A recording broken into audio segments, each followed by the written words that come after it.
वाहिगुरू जी का खालसा वाहिगुरू जी की फतेह। जिस तरह आप सब जानते हो कि गुरु नानक देव जी का आगमन पुरब मनाया जा रहा है और ननकाना साहब के ਵੱਖ-ਵੱਖ इलाकों तो ਵੱਖ-ਵੱਖ ਥਾਵਾਂ तो लोग ननकाना साहब की पावन धरती से आ रहे हैं, जिहदे सियासी समाजी और मजहबी लोग शामिल ने। इस वेले साडे नाल मौजूद ने जरनैल सिंह साहब जो इंडिया दे विच एक बहुत ही मन्ने परमन्ने शख्सियत सियासी शख्सियत भी ने, नाल दे नाल गुरसिੱਖੀ नाल भी इन्होंने बहुत प्यार है। ननकाना साहब की पावन धरती से आए हैं, आओ इन्हां नाल गलबात करते हैं। सत श्री अकाल जी, वाहिगुरू जी का खालसा वाहिगुरू जी की फतेह। सब तो पहला तो आप जी नूं और आप जी के सारे जितने ननकाना साहब की पावन धरती को दिए हैं और नाल दे नाल तुहानूं गुरु नानक देव जी के आगमन पुरब दीआं लखां ते करोड़ां वार बधाईआं। चैनल देखने सारे बहुत बहुत बधाई। Thank you ji, thank you. अच्छा पंच साहब जी, कितना महसूस हो रहा है पाकिस्तान की धरती से आके गुरु नानक पातशाह की धरती से आके नतमस्तक होने लगे? गुरु साहब के 550वें प्रकाश पुरब की सब तो पहले आप सारे बहुत बहुत बधाइयाँ।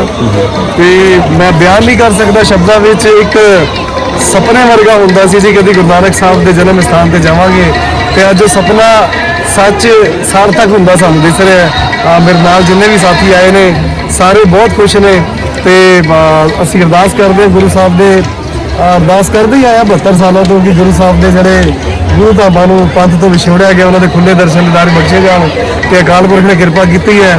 ਸਾਨੂੰ ਗੁਰੂ ਨਾਨਕ ਸਾਹਿਬ ਦਾ ਜੋ ਜਨਮ ਸਥਾਨ ਹੈ ਉਹਦੇ ਖੁੱਲੇ ਦਰਸ਼ਨ ਦਿਦਾਰੇ ਬਖਸ਼ੇ ਨੇ। ਬਾਕੀ ਜੋ ਰਹਿ ਗਏ ਨੇ ਰੀਸੈਂਟਲੀ ਕਰਤਾਰਪੁਰ ਲਾਂਘਾ ਵੀ ਖੁੱਲ ਗਿਆ ਜੀ ਜੀ, ਉਹਦੀ ਵੀ ਸਾਰੀ ਸਿੱਖ ਸੰਗਤ ਨੂੰ ਸਾਰੇ ਗੁਰੂ ਨਾਨਕ ਲੇਵਾ ਸੰਗਤ ਨੂੰ ਬਹੁਤ ਬਹੁਤ ਵਧਾਈ। दिल्ली सरकार कोशिश कर रही है भाई दिल्ली की जिन्नी संगतां ने जिन्ने बुजुर्ग ने उन्होंने सरकार वालों फ्री करतारपुर साहब की यात्रा कराई जाए।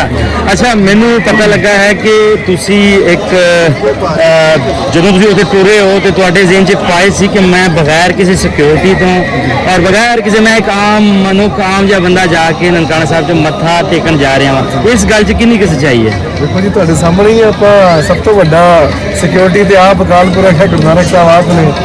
ਜਦ ਗੁਰੂ ਸਾਹਿਬ ਅੰਗ ਸਾਹਿਬ ਹੋਣ ਤੇ ਹੋਰ ਕੋਈ ਇਸ ਤੋਂ ਵੱਡੀ ਸਿਕਿਉਰਿਟੀ ਹੋ ਨਹੀਂ ਸਕਦੀ।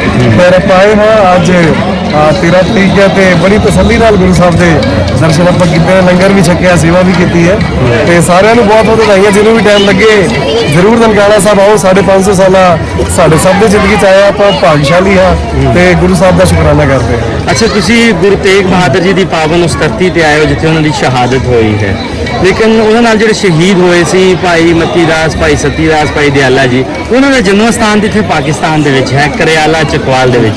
ਅਸੀਂ ਪਾਕਿਸਤਾਨ ਦੀ ਧਰਤੀ ਤੋਂ ਤੁਹਾਨੂੰ ਇਹ ਜ਼ਰੂਰ ਆਖਾਂਗੇ ਕਿ ਤੁਸੀਂ ਜਿੱਥੇ ਇੰਨੀ ਵੱਡੀ ਸੇਵਾ ਕਰ ਰਹੇ ਹੋ, ਖਾਸ ਕਰਕੇ ਤਿਲਕ ਨਗਰ ਦੇ ਜਿਹੜੇ ਲੋਕ ਨੇ, ਜਿਹੜੇ ਸਿੱਖ ਵੀਰ ਨੇ, ਉਹ ਬਹੁਤ ਹੀ ਚੜ੍ਹਦੀ ਕਲਾ ਦੇ ਵਿੱਚ ਸੰਪੂਰਨ ਸਿੱਖੀ ਦੇ ਵਿੱਚ ਨੇ। ਸੋ ਅਸੀਂ ਇਹ ਤੁਹਾਨੂੰ ਇੱਕ ਰਿਕੁਐਸਟ ਕਰਦੇ ਹਾਂ ਕਿ ਤੁਸੀਂ ਉਸ ਸਥਾਨ ਦੇ ਬਾਰੇ ਵੀ ਜ਼ਰੂਰ ਲੋਕਾਂ ਤੱਕ ਇੱਕ ਪੈਗਾਮ ਪਹੁੰਚਾਓ ਕਿ ਉਹ ਸਥਾਨ ਪਾਕਿਸਤਾਨ ਦੇ ਵਿੱਚ ਮੌਜੂਦ ਹੈ। ਔਰ ਨਾਲ ਦੇ ਨਾਲ ਸਾਨੂੰ ਇਹ ਵੀ ਦੱਸੋ ਕਿ ਕਰਤਾਰਪੁਰ ਦੇ ਲਾਂਘੇ ਤੇ ਕਿੰਨੀ ਕੁ ਖੁਸ਼ੀ ਹੈ? ਬਿਆਨ ਨਹੀਂ ਹੋ ਸਕਦੀ ਸ਼ਬਦਾਂ ਵਿੱਚ, ਇੰਨੀ ਖੁਸ਼ੀ ਹੈ। ਤੇ ਆਪਾਂ ਛੇਤੀ ਕਿਉਂਕਿ ਉੱਥੇ ਕੁਝ MHA ਦੀ ਪ੍ਰੋਸੀਡਿੰਗ ਹੈ ਜੋ ਲੋਕਾਂ ਨੂੰ ਸਮਝਾਉਣੀ ਪੈਣੀ ਹੈ ਤੇ ਆਪਾਂ ਕੋਸ਼ਿਸ਼ ਕਰਾਂਗੇ ਕਿ ਛੇਤੀ ਤੋਂ ਛੇਤੀ ਪੂਰੀ ਟ੍ਰੇਨ ਭਰ ਕੇ ਆਪਾਂ ਪਹਿਲਾਂ ਜੱਥਾ ਤਿਲਕ ਨਗਰੋਂ ਹੀ ਕਰਤਾਰਪੁਰ ਤੋਂ ਲੈ ਕੇ ਆਈਏ। ਜਦੋਂ ਦੀ ਅਨਾਉਂਸਮੈਂਟ ਹੋਈ ਹੈ ਤੇ ਬਹੁਤ ਫੋਨ ਆ ਰਹੇ ਨੇ, ਹਰ ਰੋਜ਼ ਲੋਕੀ ਫੋਨ ਕਰਕੇ ਆਫਿਸ ਆ ਕੇ ਪੁੱਛਦੇ ਨੇ ਵੀ ਕਿੱਦਾਂ ਆਪਾਂ ਜਾ ਸਕਦੇ ਹਾਂ।